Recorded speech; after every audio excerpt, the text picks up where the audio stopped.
of kings. He is the Lord of lords. In his triumphal entry, he declares himself as God and King over you.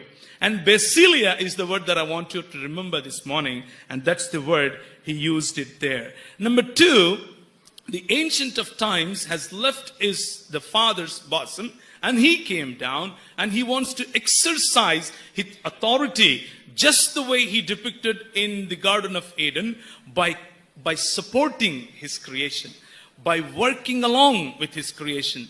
In the cool of the day, coming down and walking along with his creation and showing his love, showing his respect, showing his, because I gave you authority, I will not interfere in your authority. You take the charge, my son. And that was the kind of assertive leadership that he exercised.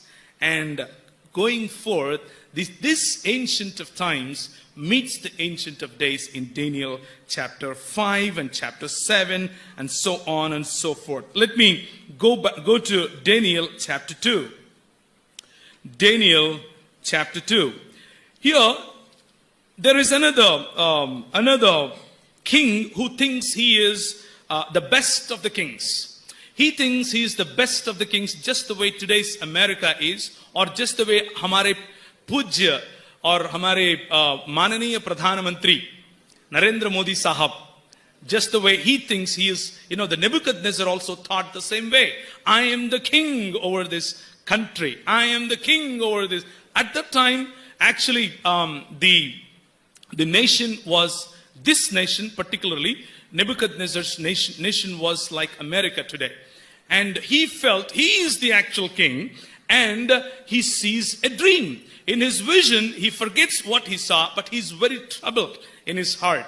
And he calls upon all the wise men and he asks, Are bolo bhaiya, what's going on? What's happening? I'm really troubled. And that's when, the man of God, Daniel, walks in and he interprets the dream. In Daniel chapter 2, the Daniel went to the Arioch, whom the king has appointed to execute the wise men of Babylon, and said to him, Do not execute the wise men of Babylon. Take me to the king. I will interpret the dream to him. Now the challenge is, he needs to tell the dream and interpret it, which the king has forgot. Right? That's the context. Your majesty looked, and there before you stood a large statue, an enormous, dazzling statue, awesome in appearance. The head of the statue was made of pure gold, its chest and arms of silver, its belly and thighs of bronze, its legs